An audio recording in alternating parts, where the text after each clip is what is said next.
Hello, good evening, everyone. Today we will be discussing some following questions given according to an article about language policy in Japan. So, I'll be answering question number one, which is the number one, which is the describe the English test like NCUEE or EIKN in Japan. So, in Japan, students take the examinations, which is administered by the National Center of University Entrance Examination. So, this will be the NCUEE. So, NCUEE are controlled by the MEXT. MEXT stands for Ministry of Education, Culture, Sports, Science, and Technology. So they will be the one who will control the examination for Japan students before admitting into a university. So this admission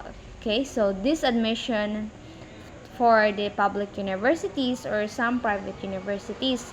So they will be taking the um, examinations for the admission in a university, and also in EIKN. So this will these are the process for commercial English test, but they're processing the commercial English test, but it was unsuccessful because of productive skills that were not tested systematically to all levels. That's why they develop new tests. So this EIKN, so they're the one who process some commercial English tests so that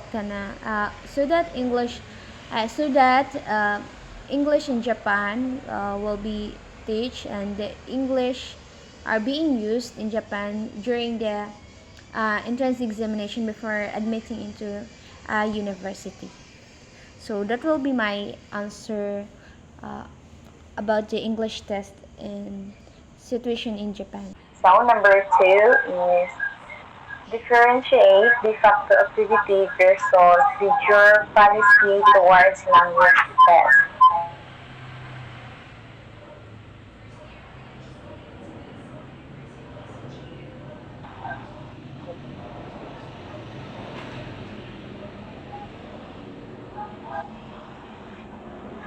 De facto activity is occur in practices influenced by the university, example for an entrance examination.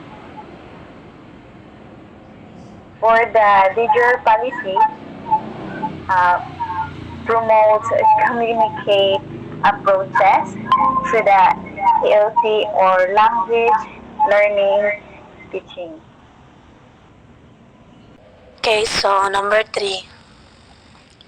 So what is the major purpose of teaching English in Japan? So for me, the major purpose of teaching English in Japan is so that they will understand the other country who uses English, and also so that they just not use their language, but they can also learn how to speak English and entertain other people in speaking English. So that's all. So the next question is number four.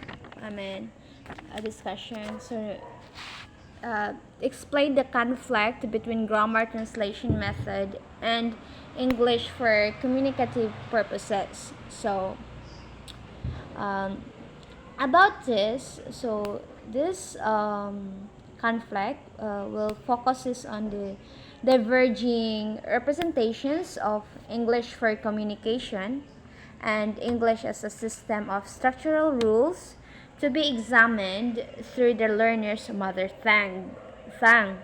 So we have here the grammar translation method and the English for communicative processes. So there are two. So they're conflicting about this. So Japanese persists since English speakers are from Christian missionaries that began to learn English in the early Meiji period. So in GTM, or grammar translation method, so it has been continuously positioned as a major obstacle to communicative approach to English language teaching in Japan. So they're conflicting that English translation method is being are continuously positioned. So there it is a major obstacle because it is not very easy for the Japanese people to um, understand the uh, English, because their textbooks are needed to be approved. Yes, something like that. And also the English language teaching in Japan is very also um, not in good shape, especially the teachers who are not also good in English. And also um, in in English for communicative purposes. So they need to learn English so that they can communicate with other people or the foreigners, or they can, just like what Miss Anna Barami said a while ago. So it it is very important to learn English in Japan so that they can entertain the other people in other from other country. Describe the new course of study scheme in Japan. So the new course of study scheme in Japan, or the new standards will be implemented, include active learning or independent and interactive in-depth learning in all courses. Under this structure, the first 5 years of schooling will be focused on foundational learning, followed by the 3 years of preparatory schooling, 3 years of middle stage schooling, and 4 years of secondary education. The basic school system in Japan is composed of elementary school, middle school, high school, and university. Education is compulsory only for the 9 years of elementary and middle school, and students go on to high school. And that's all. Okay. Let's proceed to number 6. Explain the challenges faced towards CAFR and Japanese new shape. So, it will also seen as a reflection of the problems and contradiction in applying the common European framework of reference of languages, ano siya ang CEFR, and then to the education system.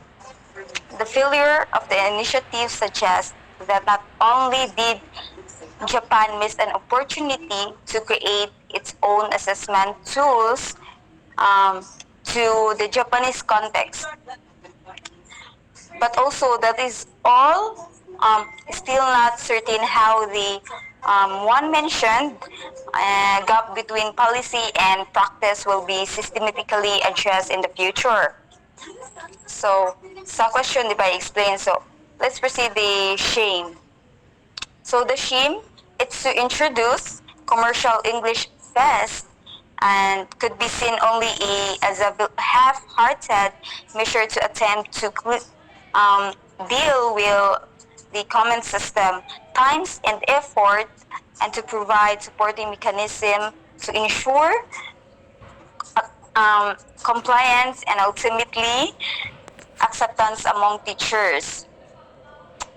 So, while preparing some changes ended with better than nothing, these shames all out.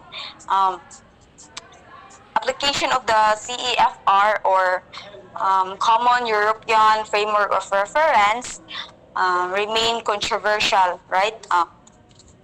So we have one commercial English fest, which is this is was problematic because of unfairness in terms of financial burden of families' geographical locations, and the lack of comparability between between of the 7 commercial tests, and then the financial burden, as I kuan, is for students from remote areas includes the cost of travel and accommodation, since the tests are conducted in urban areas.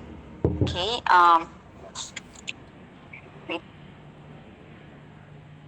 To do to which the CFR benchmark applies to ELG in Japan is questionable, right? So, CEFR rather Human na. may be backwards sleep in understanding language learning due to its assumptions that the language learning process is inner and universally applicable. Um, the statement here on GFR in the course study is rather limited. So, limited siya. Okay, thank you. Okay, thank you everyone for sharing your thoughts and ideas about our discussion this evening. Thank you for your participation. So that will be all. Thank you.